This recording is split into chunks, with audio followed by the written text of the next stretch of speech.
오늘 말씀 요한계시록 3장 7절에서 10절까지 말씀 보겠습니다. 같이 읽겠습니다. 시작. 빌라델비아 교회의 사자에게 편지하라. 거룩하고 진실하사 다윗의 열쇠를 가지시니 곧 열면 닫을 사람이 없고 닫으면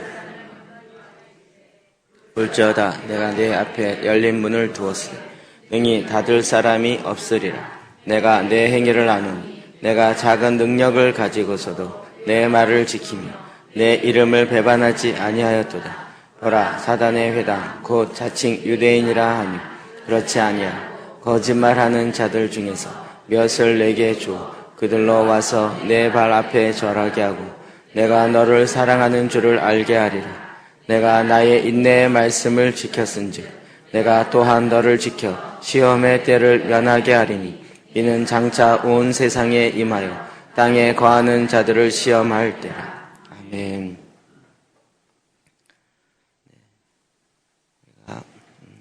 금요일날 좀 외부 강사가 있다 보니까 주제의 흐름이 자꾸 끊어지는 경향이 있긴 하지만 지금 우리가 금요일날 계속 하나님의 때, 마지막 때, 하나님이 심판하시는 그 때를 위해서 우리가 어떻게 준비해야 하는가, 또 그때에는 어떤 일이 있는가를 또 구체적으로 더 보기를 원합니다. 그래서 이 말씀의 주제를 계속 시리즈로 보고 있는데요.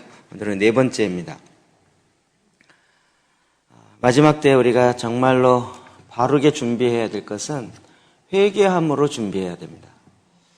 이것이 오늘 본문의 말씀과 같이 아주 깊이 있게 연결되어 있는데 요한계시록 1장 1절에는 우리에게 이렇게 이야기하고 있습니다. 읽어봅시다. 시작. 예수 그리스도의 계시라.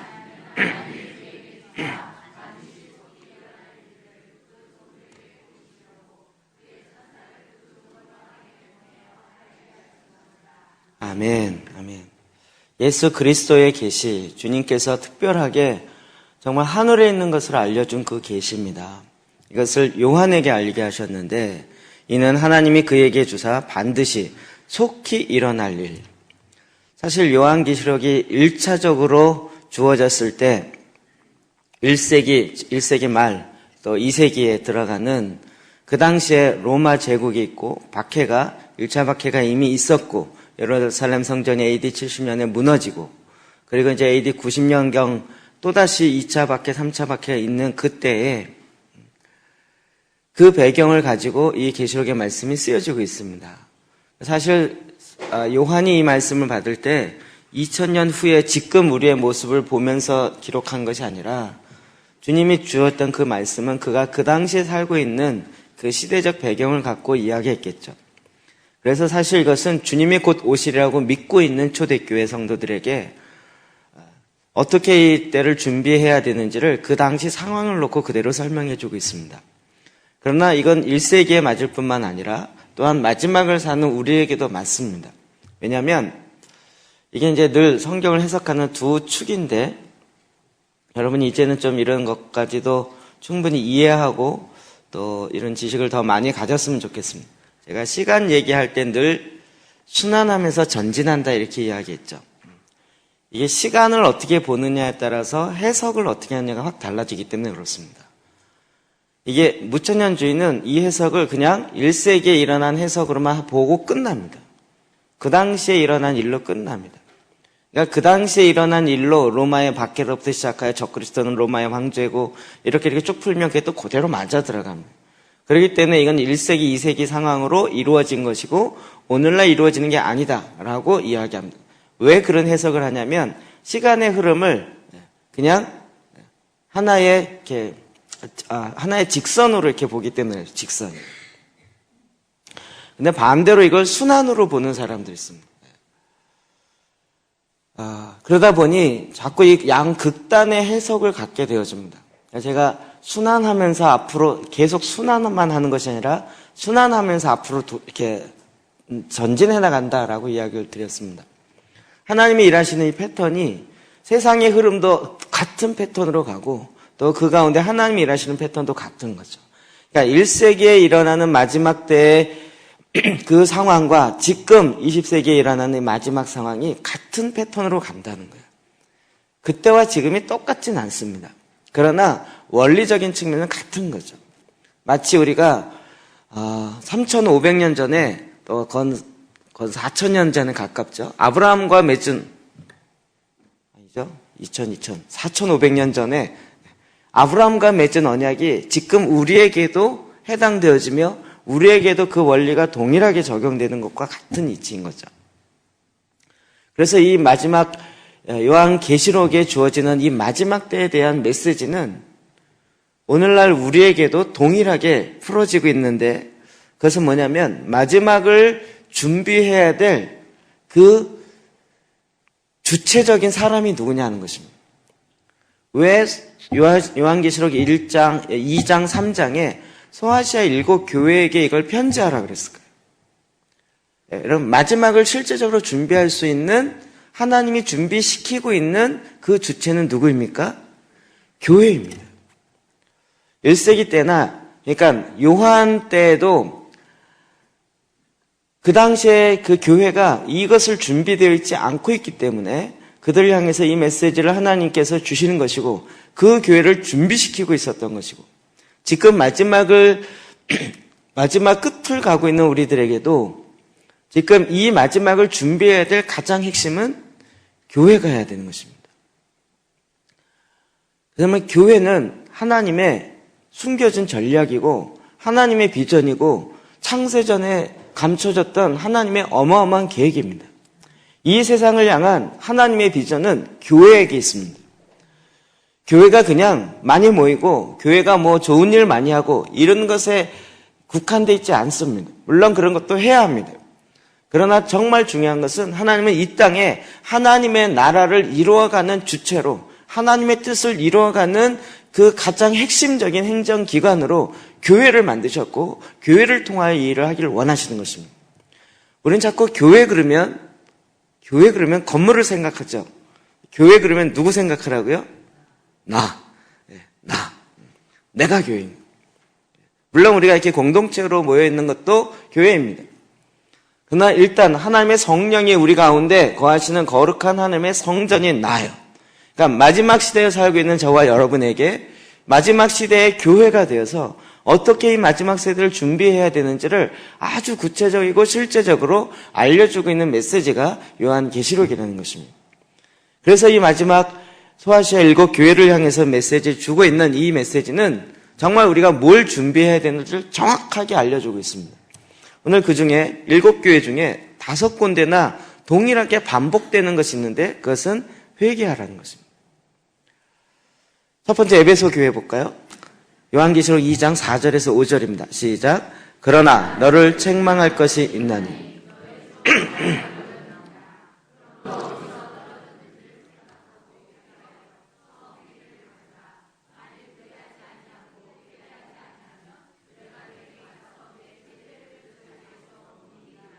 아멘.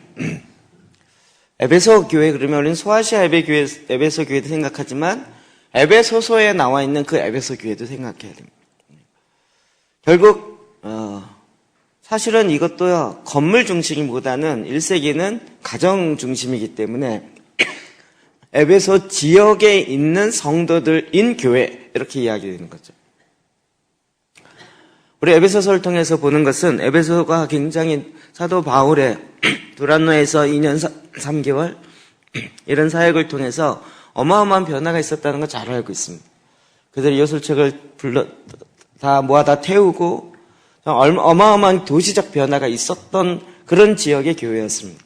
그럼에도 불구하고 그들이 깨어있지 못하며 돌이켜야 할 것이, 회개해야 할, 고칠 것이 있었는데 예수님께서 그걸 정확하게 찍으시면서 책망할 것이 있다고 이야기합니다. 그게 뭐냐면 처음 사랑을 버렸다라는 거예요. 그러므로 어디서 떨어진지를 생각하고 회개하여서 처음 행위를 가지라는 것입니다. 마지막 때를 준비하는 깨어있어야 하는 교회가 정말 중요한 것은 회개하는 것입니다. 그 회개의 내용 중에 하나는 뭐냐면 처음 사랑, 처음 행위를 다시 찾아야 한다는 것입니다. 또 우리는 사랑 그러면 너무 또 지금 매스컴이나 TV나 영화에서 이야기하는 그 감정 중심의 사랑, 느낌 중심의 사랑을 자꾸 이야기합니다. 사랑은 감정뿐만이 아니라 지정의가 전 인격적으로 다 같이 들어가는 것입니다. 그냥 뜨거운 감정을 다시 회복하라. 여러분, 이건 그냥 초반만 그렇죠. 그러나 그 감정도 중요하지만 실제 그 처음부터 가졌던 그 사랑으로 말미암은 행위들이요. 사랑으로 말미암은 헌신이요. 사랑으로 말미암은 그의 마음이요. 그 처음에 가졌던 첫사랑. 그런 처음에 시작했던 그 마음을 다시 회복해야 되는. 이것을 돌이키는 것을 회개라고 이야기합니다. 제가 회개 얘기할 때마다 이야기합니다. 회개는 죄책감을 덜어내기 위해서 하는 것이 아니라 우리의 삶을 바꾸는 게 회개입니다. 방향을 바꾸는 거예요. 고치는 겁니다. 내가 그동안 잘못하고 있었다면 이거 잘못이네. 말씀을 통해 알고 딱 그 지적되어지는 것은 이게 잘못이군요. 이제 이렇게 안 하겠습니다. 바꾸겠습니다. 그래서 바꾸는 그 실제적인 행동 그 자체를 회개라고 이야기합니다. 그럼 마지막 때를 준비해야 될 교회는 회개해야 됩니다. 돌이켜야 됩니다. 하나님의 말씀의 기준에 맞춰서 돌이켜야 됩니다. 우리가 기도재단 계속하면서 우리 가운데 계속 오는 것은 돌이키는 거죠. 회개하는 거예요. 왜요? 말씀의 기준이 전에 몰랐던 것들이 자꾸 들어오기 시작하니까 이 기준과 내가 다른 것이 발견되는 거죠. 그러면 그 기준을 낮추는 게 아니라 내가 돌이켜서 그 하나님의 기준 가운데로 내가 달려가야 되는 거죠. 그래서 이 처음 행위를 가지라는 거예요. 그렇지 않으면 촛대를 그 자리에서 옮기리라. 촛대는 기본적으로 우리가 먼저 성경적으로 볼 때는 매너랄입니다. 성령을 이야기합니다. 거기에 7 영이 하나님의 보좌 앞에 7 영이 하나님의 성령을 움직이시겠다. 즉 하나님의 임재를 바꿔버리겠다는 것입니다. 우리가 교회사를 통해서 볼 때 이게 정말 그대로 증명됐던 걸 많이 봅니다. 한때 하나님의 임재와 하나님의 놀라운 역사로 부흥했던 많은 교회들이 지금은 건물만 남아있고 유적지가 되어버렸습니다. 왜요? 하나님께서 촛대를 옮기셨어요. 처음 행위를, 처음 가졌던 그 사랑을 놓쳐버렸고 다시 돌이키지 않았기 때문에 결국 촛대를 옮겨졌고 그 건물은 그냥 남은 유적지에 불과한 상태가 지금의 모습입니다. 제가 지난번도 말씀드렸지만 한국이 그렇지 않으리라는 보장이 없습니다. 지금 어느 교회, 저희 교회나 어느 교회든지 정말 이렇게 정말 하나님의 말씀하시는 대로 돌이키지 아니하면 그것이 없다는 것입니다.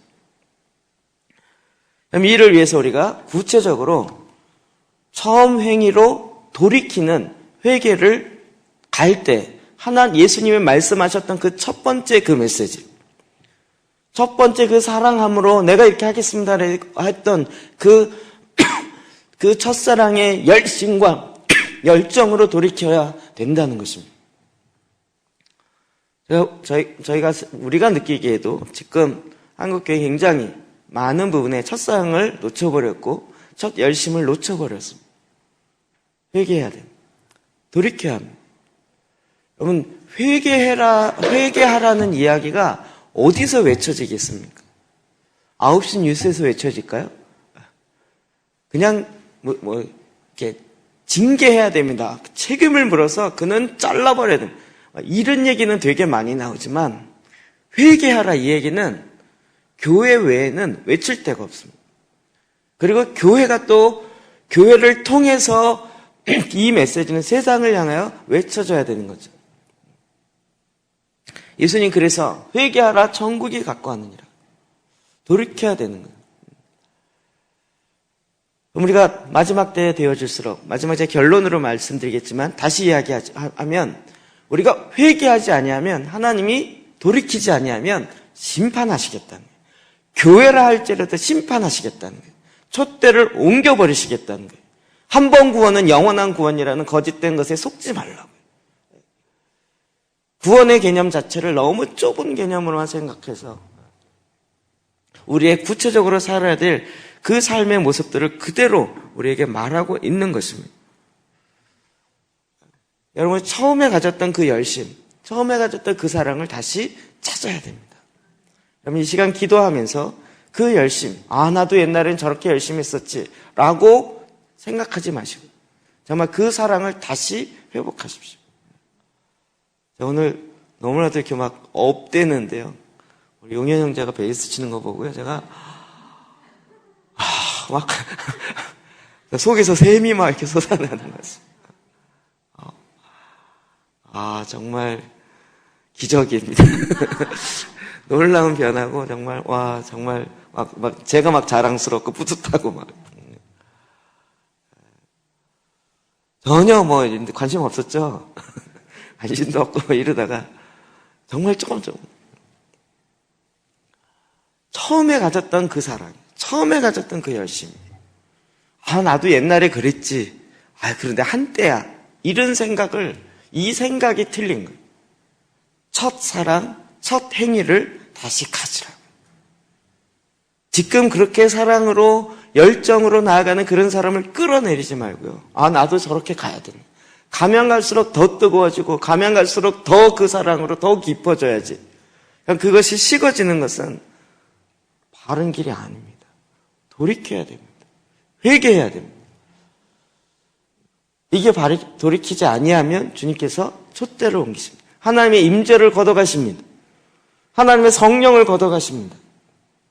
교회를 향한 경고의 메시지며 또 마지막 때를 준비해야 될, 그래서 우리가 그 사랑이 우리의 목숨보다도 더 사랑하여 자기의 목숨을 아끼지 아니하고 생명보다도 어린 양의 피와 그 언약의 진리의 말씀으로 말미암아 나아가는 그 사람으로 준비돼야 돼요. 준비되어진다는 건 이미 돌이켜서 바른 길로 갈 때 준비되는 거지, 준비해야 됩니다, 준비해야 됩니다 말만 해서 되는 것은 아닌 거죠. 두 번째로는 버가모 교회를 향해서 이야기하고 있습니다. 2번인데 3번으로 잘못 나왔네요. 계시록 2장 15절 16절 시작.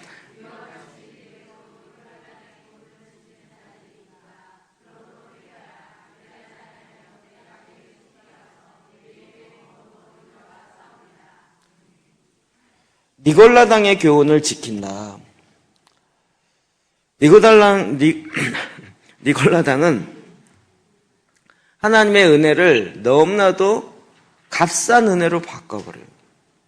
그래서 이 세상에 갖고 있는 세상과 이 가치와 타협해버려요.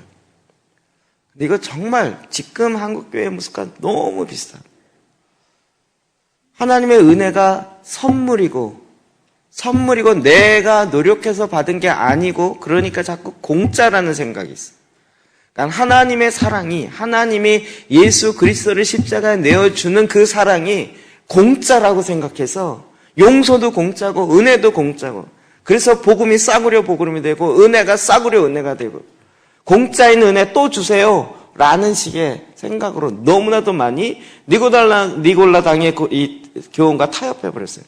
발음이 안 되지. 니골라당. 니골라당. 이제는 뭐가 기준인지 자체를 놓쳐버렸어요. 너무나도 그쪽과 타협해서 이제는 다 그렇게 하기 때문에 굳이 뭔가를 돌이켜야 하는 것이 뭔지조차를 알지 못하게 됩니다. 제가 요즘도 계속 커리큘럼 작업을 조금씩 하고 있습니다. 그래서 하도 이제 많은 걸 하다 보니까 이제 너무 내용이 많아져서 요즘도 계속 이런 질문 받아요. 목사님 도대체 뭐부터 해야 돼요? 보혈기도부터 해야 돼요? 제사기도부터 해야 돼요? 말씀기도 해야 돼요?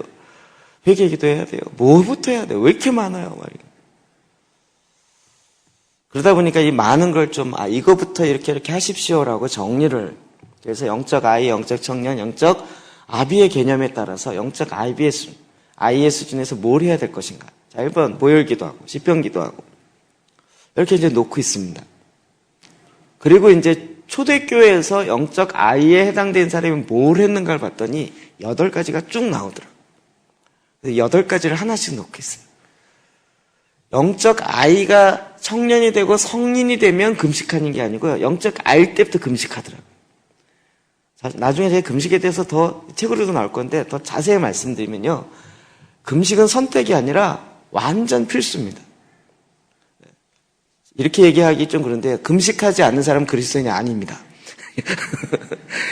성경의 메시지 이거더라고요. 그걸 우리가 잘못 몰랐던 부분이 너무 많더라고요. 초대교회는 금식에 대한 이야기가 없었대요. 원래 그게 살아버렸기 때문에 굳이 그걸 얘기할 필요가 없었던 것입니다. 금식엔 놀라운 비밀이 있어요. 그래서 이게 영적 아이가 아니고 청년이 되거나 아비가 되면 하는 게 아니라 영적 아일 때부터 금식이 들어가야 돼요. 그러니까 영적 아일 때부터 성경이 10장씩 읽어지고 성경 10장 있는 게 영적 아비나 청년이 아니고요. 아이일 때. 그 다음에 금식이 들어가고요. 그 8가지 나중에 쭉 설명드릴게요. 그리고 쫙 적다 보니까요. 영적 아이 되기가 너무 힘들겠더라고요.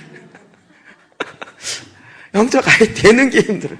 우리는 아직도 영적 아이야 막 이랬는데 이걸 영적 아이 되는 것 자체가 어마어마한 영광이고 이게 보통 일이 아니겠구나. 근데 제가 그걸 정리하면서 아직 거의 다 정리 못했는데 그게 맞겠다 생각이 들어요. 그리스도인이 되어지는 그 삶 자체 처음부터 딱 그 기준을 잡고 나가야죠. 나중에 잡으려니까 이미 너무나도 많이 타협해 나가지고요. 정말 뭐가 진리고 뭐가 기준인지 자체를 몰라요. 그러니까 하나님의 은혜였습니다. 이러면 대부분 다 전에는 내가 했던 공로와 내가 했던 열심과 이런 걸 다 내려놓고 그렇습니다. 정말 주님이 아니고는 할 수가 없었던 하나님의 은혜였습니다. 이렇게 돌아갔었는데 이젠 그게 아니라 하나님이 나에게 또 은혜 주셨지 뭐. 또 나를 용서해 주실 거야.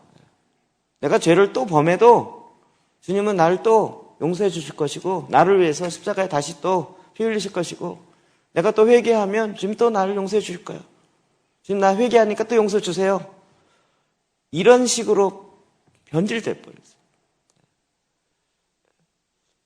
그 하나님의 십자가 앞에 예수 그리스도의 십자가 앞에 그 은혜에 정말 세상의 그 무엇보다도 귀한 생명을 나눠주는 그 은혜 앞에 이제는 아예 너무 싸구려 복음처럼 싸구려 은혜처럼 다 타협해버린 거예요.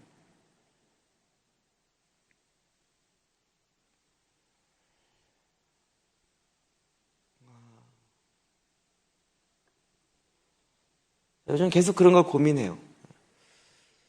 느헤미야가 성전을 회복하고 나서 그 다음에 다시 학사 에스라를 데려와서 이스라엘 백성을 모읍니다. 그리고 성경을 읽어주고 오경을 읽어주죠. 그들이 3시간 동안 듣고 3시간 동안 또 막 기도하고 막 이렇게 진행됩니다. 그리고 그걸 7일 동안 해요. 그리고 8일째에도 또 모여서 또 금식하고 또 기도해요. 그럼 7일을 금식하고 말씀 듣고 그랬으면 8일째 어떻게 해야죠? 우리 같으면 쉬어야 되잖아요. 그런데 8일째 모여서 또다시 금식하고 또다시 하나님께 기도해요. 만약에 제가 일주일 동안 우리 교회에 모여서 금식하며 하나님 앞에 온전히 나가서 기도합시다. 그리고 그만 회개합시다. 이러면 직장은 어떻게 하고요? 가정은 어떻게 하고요? 과연 모일 사람이 몇 명 있을까? 제가 이렇게 꼽아보는데 저 말고는 없을 것 같아요. 저는 말했으니까 어쩔 수 없이 와야 되고. 물론 그 당시 시대적 배경과 상황이 다른 부분이 있겠지만 하나님의 이르심 앞에 전심으로 내놓고 그렇게 하나님의 일하심 앞에 온전히 내어드릴 수 있는 그 기준이 다시 높아지는 게 아니라 원래 기준을 다시 회복하는 그 일이 과연 있을까? 참 이 지금의 상황 속에서 쉽지 않다는 걸 봅니다. 여러분 이걸 돌이키라.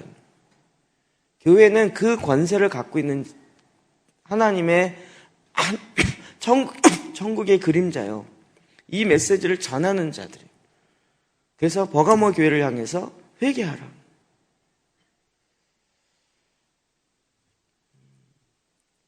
제가 지난 11월에 대만에 갔을 때 릴리 목사님이 교회 이야기를 하면서 제일 마지막 순간 부분인가요? 성경의 기준을 성경이 제시하는 기준을 깎지 말라고.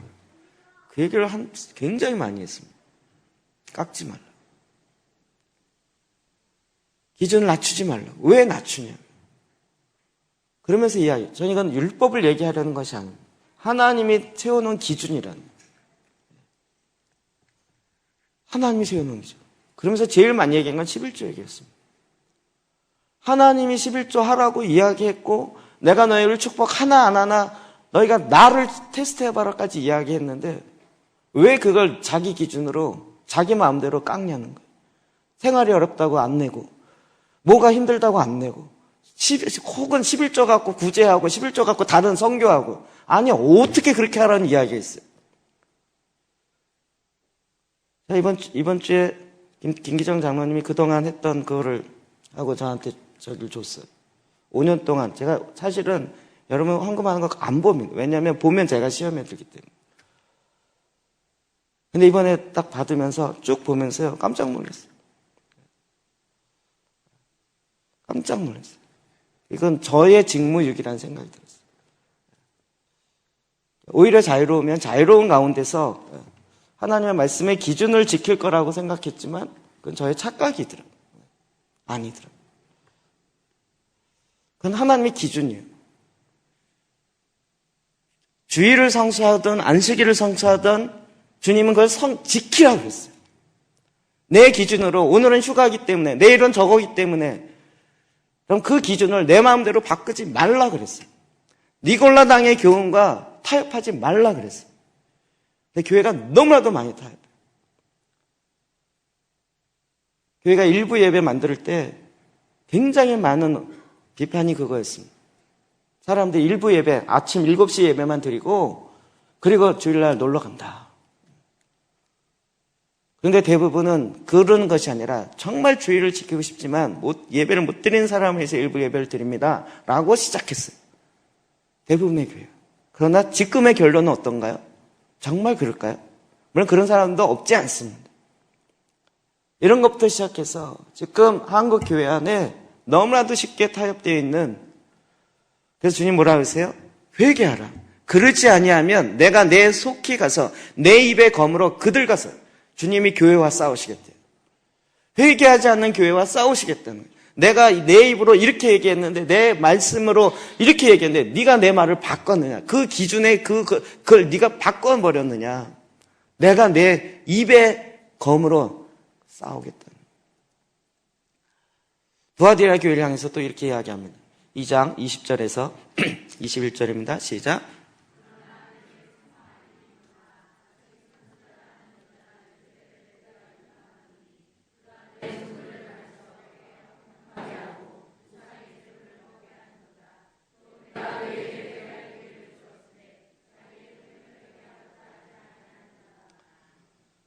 여러분 이것도 이 사회가 허용한 게 아니라 교회가 허용한 거예요.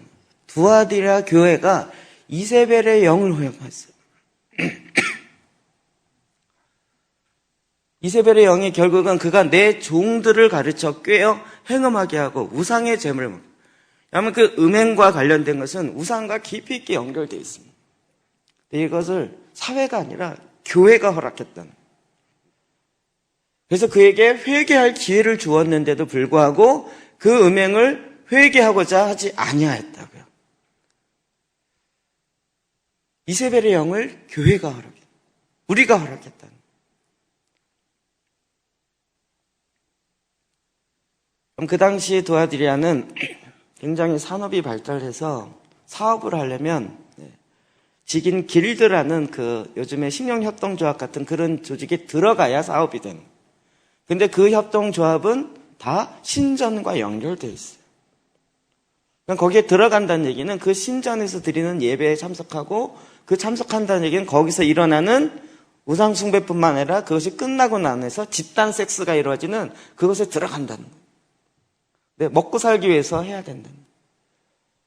입에 풀칠하기 위해서 해야 된다. 근데 그것이 입에 풀칠하는 것이 아니라 사실은 자기 영이 죽는 것이고 하나님 그렇게 하지 않아도 우리를 먹이시는데 그러나 그 일에 쉽게 허용한 거예요. 교회가 그렇게 지금 자본주의 시대에 자본주의 교회로 성장하고 그렇게 위해서는 자본과 연결돼야 됩니다. 돈을 섬기는 것과 제가 생각하기에 11조는요. 만몬의 신을 꺾을 수 있는 하나님의 선악과가 같아요. 그렇지 않을까요? 나는 돈에 의해서 지배당하지 않고 하나님의 말씀에 의해서 순종합니다. 그 11조 하나님께 드리는 건 마치 그와 같아요. 하나님의 말씀 앞에 이거를 내가 결정하고 내 마음대로 하는 것이야. 교회도 마찬가지죠. 하나님의 기준 앞에 딱 서 있는 거예요. 하나님의 기준 앞에. 저는 죄송한데 이렇게 교회 예산이 남아있는 꼴을 못 보는 사람이에요. 제가 여태까지 보아온 많은 교회의 문제는 예산이 남았기 때문에 문제. 남은 거 갖고 뭐 해요? 자꾸 많고 쌓이기 시작하니까 그 남은 걸로 결국은 그 남은 거 가지고 더 많은 사역을 해야 되는데 그 사역이 그렇게 간 게 아니라 대부분 다 부동산 투기로 간 거죠. 수양관 부지 사고, 교회 건물 사고, 묘지 사고 대부분 다 일반 기업에서 투자하는 것과 같은 패턴으로 쫓아간 거죠. 아니 그렇게 더 많이 부어주면 더 많은 사역적으로 더 많은 선교를 하고 더 많은 구제를 하고 하나님 그렇게 가는 게 마땅하지 않을까요? 그래서 헌금이 줄으면 그러면 못하는 거죠. 근데 늘 예비해야 돼. 늘 준비해야 된다. 준비하기 위해서 오늘을 쌓아놓다 봤더니 이 쌓아놓은 것이 굉장히 많은 부가 되었어요. 결국은 이 부 때문에 교회가 해야 될 일을 못해요. 못 가요. 이런 패단은요 너무 많습니다. 너무 많아요. 이런 비리는 제가 너무나도 많이 알고 있기 때문에요. 지금 막 60년, 70년 된 교회 정말 오래 다니신 분이 계세요. 그분이 안타까운 마음으로 계시는 경우도 있지만 그런 마음이 없는데도 그 교회를 다녀요. 왜요? 알고 봤더니요. 그 교회 자산이 어마어마한가요? 지금도 그런데 너무 많습니다. 너무 많아요. 이세벨의 영을 허락한 거예요. 교회 안에. 우리 안에 돈에 대한 혹은 내 이기적인 쾌락에 의한 것을 허락하는 거예요. 우린 자기를 죽이고 자기를 부인하고 십자가를 지고 주를 따라야 해요. 그러니까 주님이 마지막 때 어떻게 될까요? 주님이 오시면 21세기는 그렇게 안 살았어요. 이거 안 통한단 말이에요. 1세기에는 그렇게 살았을지 모르지만 21세기는 그렇게 안 살았어요. 이게 안 통한다는 거예요. 아니, 하나님의 말씀이 세기마다 바뀌어질까요? 그러면 딱 지금 이야기할 때 그 말씀의 기준 갖고 이야기할 때 그냥 빨리 우리가 주님이 가까울수록 돌이켜서 회개해서 그 기준에 맞게 빨리 가야죠. 그렇지 않을까요? 이걸 준비해야 되는 거죠. 그냥 마지막 때입니다. 얘기만 하지 삶을 바꾸지 않아요. 회개하고 돌이키지 않으면서 마지막 때라는 긴장감만 조성해요. 조성해서 어디로 갈까요? 적용점을 정확하게 보면 엉뚱한 데로 가는 거예요. 여태까지 많이 그려왔던 거죠. 근데 정확하게 말씀을 보십시다. 자, 사대교회요. 계시록 3장 3절 시작. 그러므로 내가 어떻게 받았으며 어떻게 들었는지 생각하고 지켜 회개. 만일 읽겠지 아니야.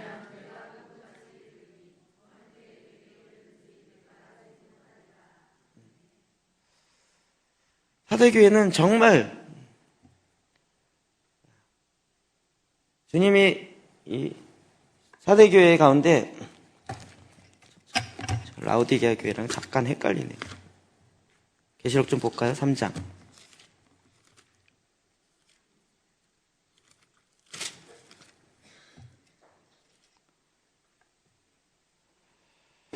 네, 사대교회.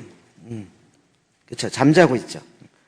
사대교회의 사자에게 편지하라. 하나님의 7년과 7뼈를 가지신 이가 이르시되 내가 내 행위를 아노니 내가 살았다는 이름을 가졌으나 죽은 자로다. 너는 일깨어 그 남은 바 죽게 된 것을 굳건하게 하라. 내 하나님 앞에서 내 행위에 온전한 것을 찾지 못하였노라. 사대교회는 어떤 교회였어요? 죽은 교회였어요. 그의 행위를 아는데 교회인데 죽어 있어요. 근데 여러분 이거 너무 마음에 확 와닿지 않아요? 교회인데 죽어 있는 교회들. 주의 오심을 예비도 않고 주님의 말씀하시는 것을 알려고 하지 않고 오직 은혜 얘기하지만 그 은혜는 자기 감동이요, 자기 사업이나 자기가 하려는 것이 이렇게 잘 되려는 것으로만, 이기적인 것으로만 가 있어요. 이게 도대체 절간인지 교회간인지가 구별이 안 되는, 죽어 있어요.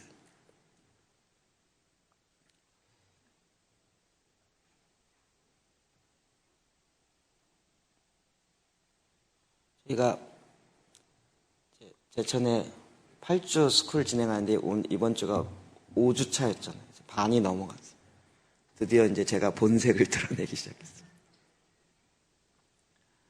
이번 주 강의가 갑자기 안 나지?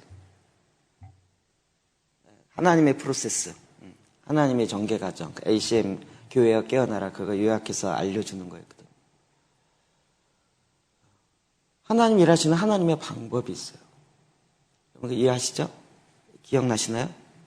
하나님의 일을 사람의 방법으로 하는 게 아니고, 하나님의 일은 착하고 선한 일을 많이 하는 게 아니라, 하나님의 사역은, 하나님의 일은 하나님의 방법으로 하나님의 때에 하게 돼 있어요. 그렇죠?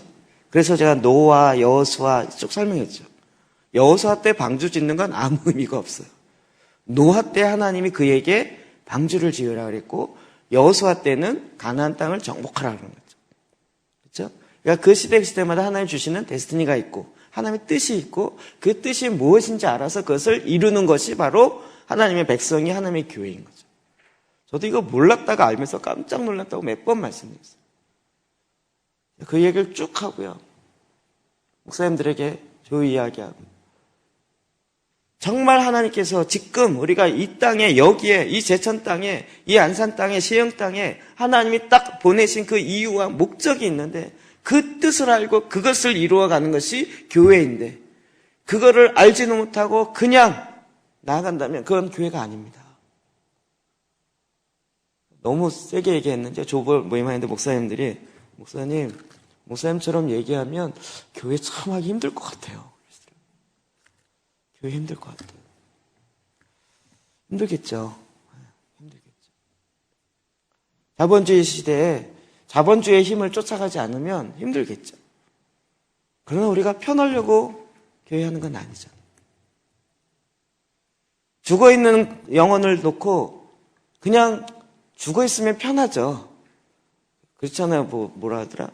아기가 뱃속에 있을 때 편하고, 태어나면 그래도 누워있을 때가 편하고, 기어다니면 그래도 기어다닐 때가 편하고요. 나중에 크면 더. 근데 편하자고 우리가 교회 다니며 이렇게 가는 건 아니잖아요. 우리가 어디서 죽었는지 생각해 봐야 돼요. 어디서 내 마음에 상처를 받았는지. 그럼 상처받은 게 자랑인가요? 난 상처받았어가 완전히 무슨 벼슬인가요? 빨리 어디서 내가 떨어졌는지, 어디서 내가 내 첫사랑과 내 믿음이 어디서 떨어졌고, 그래서 내가 죽게 되었는지 빨리 찾아서 돌이켜서 회개해서 빨리 주님을 돌아가야죠. 그럼 이것도 마지막 때에 교회가 준비돼야 돼요. 그래서 지금 예수님께서 준비시키시는 거죠. 내가 너를 심판하겠다가 아니라 빨리 준비해라. 하나님의 말씀의 기준 앞에 그 원래대로 돌아가서 그 하나님의 말씀하시는 그 말씀대로, 그 뜻대로 가야 된다는 거예요. 라오디게아 교회 3장 19절에 시작. 물은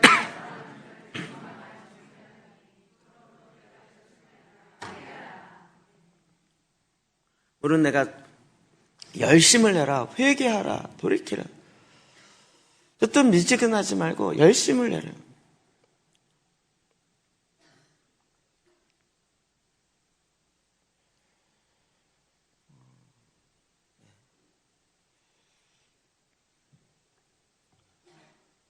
라오디게아 교회를 향하여서도 예수님께서 책망하셨어요. 열심을 내라. 자꾸 이게 얘기하면 제가 저 잘났다고 이야기하는 것 같아서 제가 조심스러운데, 제가 한번 어떤 목회자 모임 갔더니 저보고 완전히 극단에서 극단으로 치우쳤던 거예요. 옛날에는 완전히 복음주의 무슨 완전히 완전 꼴통 보수 같은 일로 갔다가 지금은 완전히 성령이 완전 저쪽으로 갔다는 거예요. 절 대고 그렇게 소개를 하더라고요. 제가 피식 웃고 아무 얘기 안 했어요. 아무 얘기 안 했어요. 그 목사님이 자꾸 공격하는 것 같아서 죄송한데 그분이 했던 얘기가 뭐냐면 목회 별거 있나 이것저것 하다가 주님 부르실 때 가면 목회지 이렇게 얘기했던 목사님.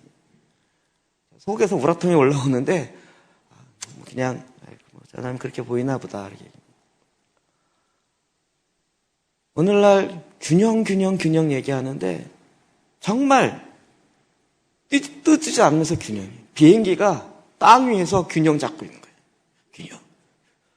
균형을 잡아야 되네. 아니 떠야 균형을 잡죠. 땅 위에서 균형 잡아서 뭐 하겠다고요. 움직이지도 않고 거기 떠 서가지고 비행기는 균형을 잡아야 돼. 아니 날르고 난 다음부터 날르기 위해서 균형을 잡는 거지 나르지도 않으면서 무슨 균형을 잡아. 균형 하면서 이것도 안 되고 저것도 안 되고 그럼 도대체 뭘 하자는 거야. 너무 열심인 것도 안 되고 너무 차가운 것도 안 되고 너무 지성적인 것도 안 되고 너무 성령 중심으로 하는 것도 안 되고 그것도 아니고 이것도 아니고 중간에 가서 균형을 이게 균형인지 뜨뜻미지근한 건지는 정말 주님이 아셔야겠죠. 아예 극단으로 이렇게 얘기해보죠. 아예 차갑고 아예 뜨거우면 안 될까요? 두 가지가 조합될 수 있잖아요. 머리는 지성은 차갑고 가슴은 뜨겁게 해서 두 개 다. 둘 중에 하나를 얘기하는 게 아니라 머리는 냉철해야 돼요. 가슴은 뜨거워요. 그래서 저 사람은 정말 냉철할 뿐만 아니라 정말 뜨겁다. 이렇게 가는 것이 더 정상이 아닐까요?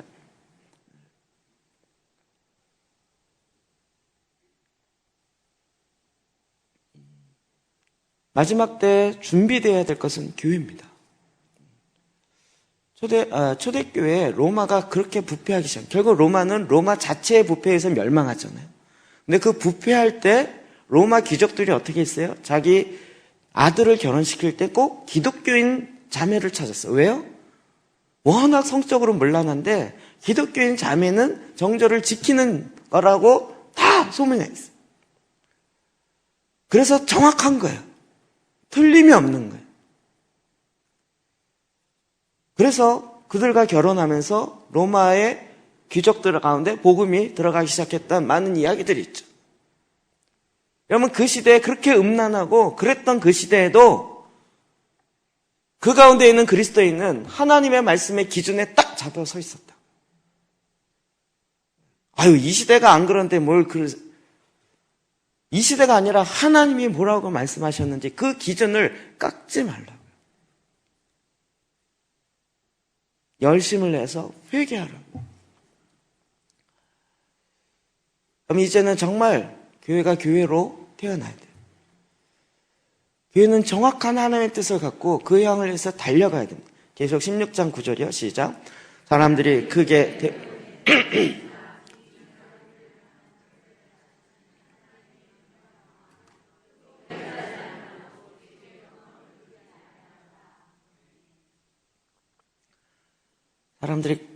사람들이 크게 태움에 태워진 사람이 불타버려.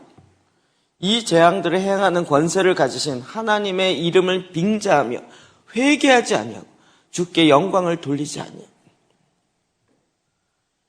회개하지 아니할 때 하나님은 결국 심판하십니다. 성경은 회개하지 않는 영혼에 대해서 심판한다고 이야기하고 있습니다. 얼마 전에 제가 이번에도 페이스북 보니까 작년에 기독교인이기 때문에 죽은 순교자의 인구가 9만 명이더라고요. 6분에 1명씩 순교당했어요. 초대교회보다 더 많은 인구가 지금 순교당하여 죽고 있어요. 언론에서 아무 얘기도 안 해요. 우리조차도 몰라요. 우리가 지금 금요일 날 또 대륙별 기도하면서 이런 얘기 좀 들으니까 여러분 그나마 듣고 보고 보컬하면 어떻게 얘기 듣죠. 그럼 6분에 1명씩 죽어요. 순교당해 죽어요. 그런데 이 세상은 평안한 것 같아요.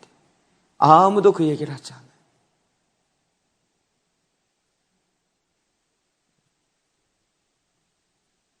정말 교회가 깨어있을 때요. 제가 요즘에 재미있는 게 하나 있는데요. 태영호 공사 이야기 계속 찾아서 듣고 있어요. 그분이 뭐라고 얘기하나. 누군지 아시죠? 영국의 북한 EU 담당 외교관 최고. 그분이 이제 들어와서 작년 12월 23일인가부터 이제 공개적 활동을 시작했더라고요. 그래서 지금 방송마다 인터뷰 따르려고요. 하고 그 인터뷰가 많이 올라와 있더라고요. 이번에 김정은이 신년 연설한 거를 그분이 분석해서 딱 올렸어요. 그걸 또 어떤 언론사가 한국국가정보위원회 그걸 올렸는데 어떤 언론사가 그걸 또 빼내가지고 또 발표를 했어요. 무슨 국가정보원이 뭐 이렇게 정보가 자주 빠지는지 모르겠어요. 언론사가 그 위에 있는지 한국 언론사는 참 독특해요.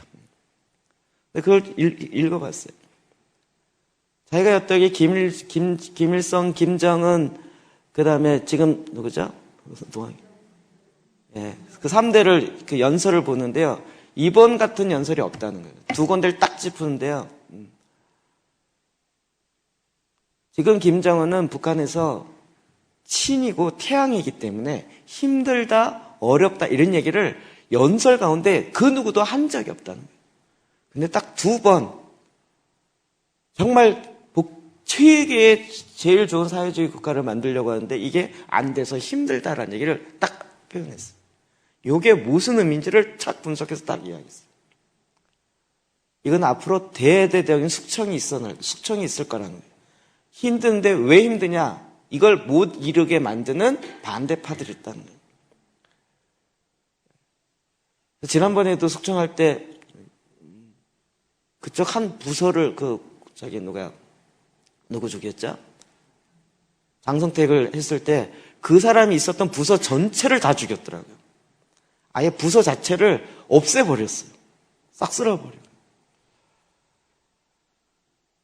그리고 무슨 공영단이 있는데 거기서 잘 나가는 공영단이 있는데 김정은이 저거 없애라. 그리고 그 사람들이 바로 그 평양 중심의 아파트 한 동에 다 살고 있는데 군내기야. 야, 저 아파트 짐 다 빼내라. 하루아침에. 그래갖고 군인들이 들어가서 빼내다가 나중에 시간이 없어갖고 고층에서 다 던져버려갖고요. 그 터지는 소리가 폭탄 터지는 것 같은데 지나가던 북한 사람들이 아무도 구경하지 않아요. 그 실상을 탁탁탁 이야기하는데요. 정말 예리하고 정확하고. 당신의 생명의 위협을 느끼지 않습니까? 정말 통일 한국을 위해서는 개인이든 누구든 희생해야죠. 자기가 만약에 죽는다면 자기는 희생할 각오, 죽을 각오를 하고 왔기 때문에 그것도 자기의 마음에 각오한 것 중에 하나라고 정확하게 얘기하더라고요.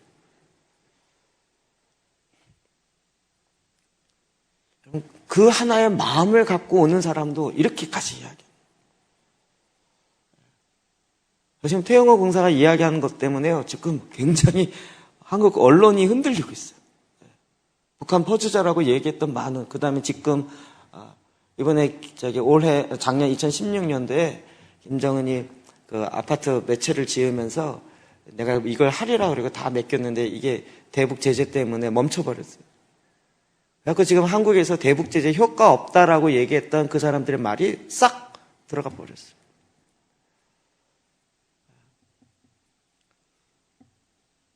하나님 지금 예비하고 준비하고 그런 메시지를 자꾸 주고자 하는 하나님의 놀라운 일이 있는데요. 우리는 정말 귀를 닫고 살아요. 회개하지 않아요. 돌이키지 않아요. 북한을 위해서 주면, 제가 지난번에 데이비드 차 만나고 그 얘기 드렸죠. 지금 대부분 다 아마도 북한 내부에서 내분이 일어나서 어려워질 것이다. 그러면 들어가지 못하기 때문에 그 데이비드 차 형제는 아예 USB예요. 탱크가 지나가도 찌그러지지 않을 그런 USB에다가 제가 안에 봤더니 내용을 잔뜩 넣어놨더라고요. 본인 설교 때부터 시작해서 마지막 때 얘기부터 시작해서 실제적인 준비를 해놨더라고요.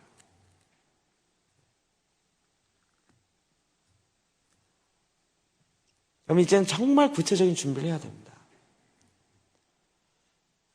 돌이키지 아니하면 하나님의 심판이 있습니다. 회개하지 아니하면 심판이 있습니다. 이게 협박이 아니고요.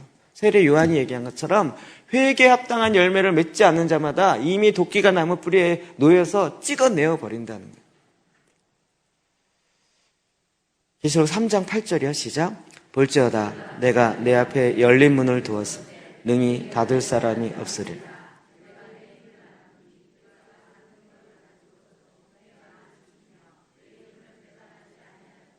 아멘. 이건 빌라델비아 교회를 향해서 했던 말입니다. 그는 이 빌라델비아 교회를 향해서 회개하라 이야기가 없어요. 빌라델비아 교회를 향해서는 작은 능력을 가지고서도 그 말을 지켰어요. 힘이 없어요. 연약한 교회예요. 그런데도 불구하고 예수님의 그 말씀을 끝까지 지켰어요. 목숨을 내놓고 배반하지 아니하였어요. 제가 이 말씀을 딱 보는데 성경에 한 사건이 딱 떠올랐어요. 내가 그 사람 만나고 싶은 전혀 한 번도 생각 못했어요. 작은 것을 하나님께 드린 사람이 누가 생각났어요? 저는 오병이어를 드린 그 소년 생각이 났어요. 천국 가면 좀 만나보고 싶어요. 많은 사람 얘기하겠죠. 얘가 그 오병이어를 드린 그 사람이에요. 그러냐고. 그 사람이 드린 그 아이가 먹는 도시락 그거 하나를 주님께 딱 드렸는데 그것으로 말미암아 5,000명이 먹고 12광주리가 나고 작은 것으로 하나님께 드렸어요. 맨날 요것만 집중하다가 그 주변에 있는 많은 사람은 어땠을까요? 아이고 그때 내 것도 드릴 거. 그래서 그 생각 안 했을까요? 나는 그보다 더 큰 도시락이 있었는데 그때 내가 드렸으면 더 주변에 이르지 않았을까요? 지금은 소년이 아니겠죠? 청년도 아니겠고 그 사람은 그때 그 오병이어 그 하나님께 드려진 거 그걸로 말미암아 그냥 어떻게 보면 영원토록 그 얘기가 되는 거잖아요. 지금 무슨 얘기인지 이해되시죠? 우리는 자꾸 가진 게 없어서 뭐 할 수 있는 게 없어서 그러는데 작은 능력을 가지고 이런 교회가 칭찬을 받았어요. 회개하라 메시지가 없어요. 그냥 내가 보기에도 그냥 작은 거예요. 그냥 주님께 그 말씀에 순종하고 주님께 그냥 했어요. 근데 주님이 그것을 쓰셨어요. 그래서 5,000명이 넘도록 사람이 밥을 먹을 수 있도록 하나님 그것을 사용하셨어요. 우리가 대부분 이러지 않을까요? 사실 하나님 우리 언약이 교환이라는 얘기를 듣고 나서 제가 너무나도 마음이 편한 건 이제는 주님이 너 이거 나에게 줄래 그러면 땡큐예요. 전에는 왜 이걸 가져가시려고 그래요? 난 이거밖에 없는데 꼭 내가 있는 거 어떻게 아셔갖고 그걸 꼭 달라 그래. 이런 마음이 있었는데 이제는 이게 교환이라는 거예요. 주님이 이걸 통해서 쓰시면 주님의 것으로 내게 부으시겠다는 거예요. 그렇죠. 또 11절 써서 또 생각나네. 11절 하라는 거예요. 그러면 내가 너에게 붙지 않는가 나를 시험해 보라는 거죠. 그럼 이거는 정말 하나님이 우리에게 준 명령 그 자체인 거죠. 그걸 이 시대 내가 생활이 어려웠어요. 어려운 생활을 극복할 수 있는 방법이 하나님이 우리에게 알려주셨는데 그게 11조예요. 그렇죠? 정확하게 있어요. 말씀에. 주님께 심은 대로 거두는데 그걸 안 심으면 더 못 거두는 거죠. 마지막 때 더 풍성. 오늘 돈 얘기 너무 많이 하는 것 같은데. 저에게 뭘 하라는 얘기가 아니고요. 하나님께 하라는 거예요.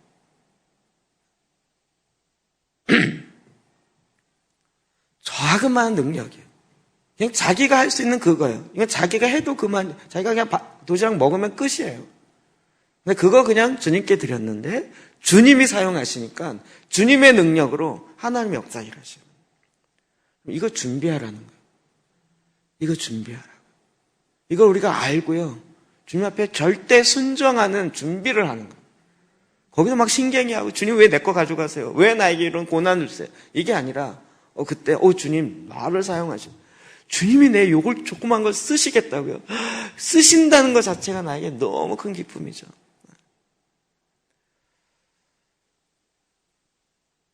계시록 3장 15절 16절이요. 시작.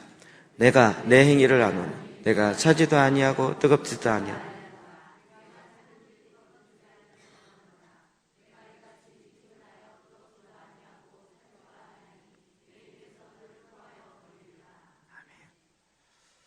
차지도 않고 뜨겁지도 않으니까 주님이 토해버리겠다는 이제 우리 교회는요 정말 전략적인 교회라고 그랬는데요 포커스가 딱 맞아야 돼요. 그래도 정확하게 맞히기 쉽지가 않아요. 이제 정말 얼굴을 바꿔야 되는데 제가 이런 걸 잘 못해서 초반에만 하더라도 이 제사장 기도 안 하면 이 교회 다니기 힘들겠다 이런 얘기를 들었는데 요즘은 그런 얘기를 잘 못 들어요. 앞으로 정말 기도재단과 제사장 기도가 안 되면 옛날 같았으면 그리스도인 아닙니다 이렇게 얘기했는데 이제는 좀 순화돼서 아니 이거 뭐 저조차고 하자고 얘기하는 게 아니잖아요. 우리가 영적 아이에서 청년으로 성장해야 되잖아요. 10년째 20년째 그냥 있을 수는 없잖아요. 내가 하고 싶은 것만 하면서 할 수는 없잖아요. 아이일 때는 자기가 하고 싶은 거를 오히려 발견시켜주고 그걸 개발시켜줘야 되니까 그렇게 하지만 이제 내가 책임 있는 기성세대가 되고 책임 있는 사람이 된다면 가정을 책임지기 위해서 부모가 하고 싶은 거 다 못하잖아요. 저도 하고 싶은 거 많아요. 그런데 교회를 책임져야 하기 때문에 못하는 것들 많아요. 왜요? 당연하죠. 책임지기 때문에. 그건 마땅히 성장한 자가 감당해야 될 거죠. 그 책임을 하나도 안 지면서 그냥 뭐 이거 좋고 저거 좋고 좋은 거 모릅니까? 하나님의 말씀에 순종해서 나아갈 때 하나님 그 열매가 있다라고 계속 이야기합니다. 시편 144편 12절이요. 시작. 우리의 아들들은 어리다가 장성한 나무들과 같다. 어린 딸들은 궁전의 양식대로 아름답게 다듬은 모퉁이 돌들과 같다. 아멘.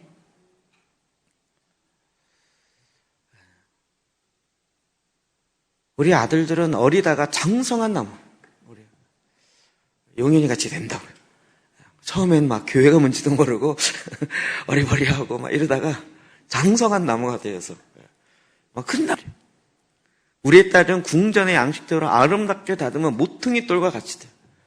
처음에 막 여자애 그냥 막 비실비실하고 이러는데요. 이제는 막 모퉁이 돌처럼 딱 이렇게 됩니다. 막 청년들 막 비전 트립이나 뭐 이번에 뭐 아이합도 가게 하고요. 저는 제가 청년부 다니거나 청년부 전도사 할 때 교회에서 그렇게 좀 해달라고 얼마나 청원했는지 몰라요. 허락이 안 나요. 그것도 주일날 빼면 안 된다는 거예요. 성교를 가면 꼭 월요일 갔다 토요일날 와야지 주일날 지내고 오면 안 돼. 2주 가면 안 되는 거예요. 제가 전도사 할 때 좀 저는 안 가도 되니까 보내서 합시다. 맨날 혼나기만 했죠. 허락이 안 나요. 성교도 못 나가게 하고요. 어디 뭐 탐방도 좀 애들 보냈으면 좋겠습니다. 우리 교회 말고는 가지 말라 그러고요. 제가 한이 맺혀갖고 지금 막 더 보내고 싶어요. 저 전도사장에 20년 했잖아요. 가보면 청년들 이런 데 한번 가보면 정말 경험이 달라지고 뭐 보는 게 달라질 텐데 막 그런 걸 막 더 많이 보내주고 더 많이 이렇게 해주고 싶은데요. 제가 막 전도사 하면서는 맨날 조금만 먹었지 그렇게 되질 않아요. 제가 막 지금 소원풀이 하고 있어요. 소원풀이. 안 돼도 막 되게 만들어서. 그래서 우리의 아들들이 장성한 나무와 같이 되고 우리의 딸들이 궁정의 양식대로 아름답게 다듬은 모퉁이 돌같이 된다고요. 하나님이 일하시면서. 전 금요일에 이렇게 막 찬양하고 청년들 찬양하면 막 전 너무 기뻐요. 저의 기쁨을 위해서도 많이 해주세요. 저희 처음에 교회 할 때 정말 반주하는 애 하나 없어가지고요. 드럼 치는 애 한 명 없어가지고요. 뭐 정말 찬양하는 한 명 없어갖고 정말 안 되면 제가 나가서 하고 막 이랬거든요. 이제 막 애들이 뭐 잘하죠. 성장하죠. 아직 일렉 비었습니다. 일렉 기타 지원 받습니다. 아직 많이 비어 있어요. 얼마든지 주님께서 그렇게 정말 하나님 주신 목적을 향해 달려갈 때 열매 맺게 하신다고요. 그 뜻을 향하여 달려갈 때 어려움이 있고 고난이 있겠지만 열매 맺게 하신다고요. 마태복음 7장 21절 23절이야. 시작. 나더러 주여 주여 하는 자마다 다 천국에 들어갈 것이 다만 하늘에 계신 내 아버지의 뜻대로 행하는 자라야 들어가리. 그날에 많은 사람이 나더러 이르되 주여 주여 우리가 주의 이름으로 선지자 노릇하며 주의 이름으로 귀신을 쫓아내며 주의 이름으로 많은 권능을 행하지 아니하였나이까 하리. 그때 내가 그들에게 밝히 말하되 내가 너희를 도무지 알지 못한 불법을 행하는 자들 내게서 떠나라. 이 말씀은 아무리 봐도 오늘날 이 시대를 향한 하나님의 경고의 메시지예요. 불법을 행한다. 여러분, 주님의 권능으로 귀신을 쫓고 병든 자를 고치고 많은 능력을 행했어요. 그런데 주님이 뭐라고 평가하셨냐면 불법을 행하는 자라고 그랬어요. 하나님의 뜻과 상관없이 한 거예요. 하나님의 뜻을 묻지도 않고 한 거예요. 그럼 마지막 때 우리가 정확하게 하나님의 뜻이 무엇인지를 봐야 돼요. 기도제단 우리가 왜 해요? 왜 성경을 읽어요? 하나님의 뜻이 뭔지 알려고. 하나님의 기준이 뭔지 알려고. 10장을 읽은 게 목적이 아니고요. 하나님의 뜻이 뭔지를 보려고요. 이번에 또 창세기 읽은데 또 막 가슴이 뛰더라고요. 요셉이 형들에게 이야기하는 그거 제가 전에 받았던 말씀이지만요. 형들에게 자기 정체를 다 이야기하면서 당신들이 나를 판 요셉입니다. 나를 애굽에 팔았다고 근심하지 마세요. 나를 애굽에 보낸 자는 형들이 아니고 하나님이 우리의 가족의 생명을 구원하시려고 나를 먼저 보내셨습니다. 제가 그 본문을 읽을 때부터 웃음이 나요. 언제 먼저 보냈냐고. 언제. 하나님 언제 파송했냐고. 팔려갔지. 형들에게 미움받고 팔려갔고 오해받고 감옥 가고 거기서도 잊혀지고 꿈 해몽해줘도 나갔으면 또 잊어버리고 잊혀진 자로 살았죠. 그런데 그런 가운데 하나님의 뜻을 딱 깨달으니까요. 애굽에 보낸 건 형들이 날 판 게 아니라 하나님이 날 먼저 보내신 거라.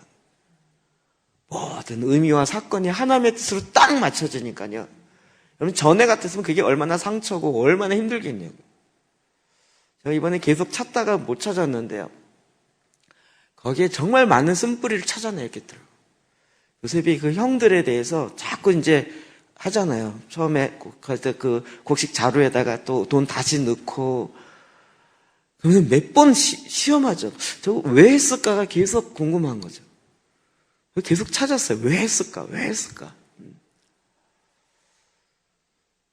그런데 아직 못 찾았어요. 그런데 어느 본문에 딱 가는데요. 제 마음속에 확 막 울컥하더라고요. 형들을 만나는 그 장면이에요. 근데 이때 내가 왜 울컥하지? 저는 형제들하고 헤어진 적도 없고 뭐 이렇게 형들에서 팔려진 적도 없고 그런데 내가 왜 이 본문 앞에서 울컥하지? 하나님께서 내 가정의 스토리 가운데 풀려고 하시는 뭐 사건이 있구나라는 거를 이제 그 부분이 좀 더 집중하며 묵상하고 있어요. 묵상을 한 번 끝나는 게 아니고요. 계속 풀릴 때까지 하는 거예요. 그걸 자꾸 어떨 때 1시간, 어떨 땐 한 달 내에 계속 물으며 계속 말씀을 찾고 묵상 들어가는 거예요. 주님께 묻고 이게 뭘까요? 라고. 그래서 하나님의 뜻을 발견하는 거예요. 하나님의 뜻을 발견하지 않고 움직였을 때 선지자 노릇하고 귀신을 쫓고 많은 권능을 해놨다 할지라도 불법을 행한다. 주님이 딱 다시 심판의 주로 오셨는데 주님 앞에 와서 주여 주여 내가 주님의 일로 이런 일 했습니다. 불법을 행하는 자들아 내가 널 토해내리라.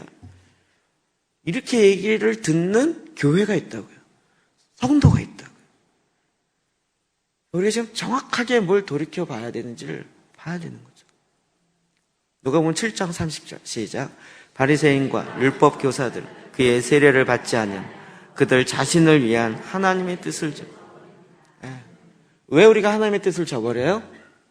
성경 정확하죠. 자기 자신을 위해서 저버렸어요. 하나님의 뜻을 따르려니까 너무 힘들어버리고 내가 죽어야 돼요. 사실은 자기가 죽어야 그리스도 안에서 새롭게 나는 거잖아요. 근데 그거 죽는 게 싫으니까 결국은 자기를 위해서 하나님의 뜻을 저버렸어요. 저와 여러분이 똑같죠. 이건 뭐 바리새인만 그랬겠습니까? 저와 여러분 똑같죠. 하나님의 뜻을 저버려요. 하나님의 뜻을 몰라서가 아니라 아는데도 저버린 거죠. 우리가 이제는 말씀으로 말미암아 다시 돌아가야 돼. 다시 돌아가야 돼. 마가복음 3장 35절이요. 시작.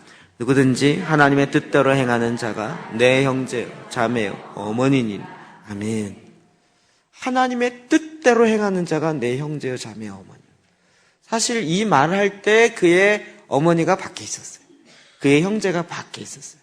그래서 사람을 보내갖고 예수님, 당신의 어머니가 왔나이다. 그랬는데 안 나가고 그 말씀을 듣고 있는 사람을 향해서 이야기하면서 내 하나님의 뜻을 행하는 자가 내 어머니요, 내 형제라는. 그러면 그 옆에 이 말을 듣고 있는 어머니는, 마리아는 어땠을까요?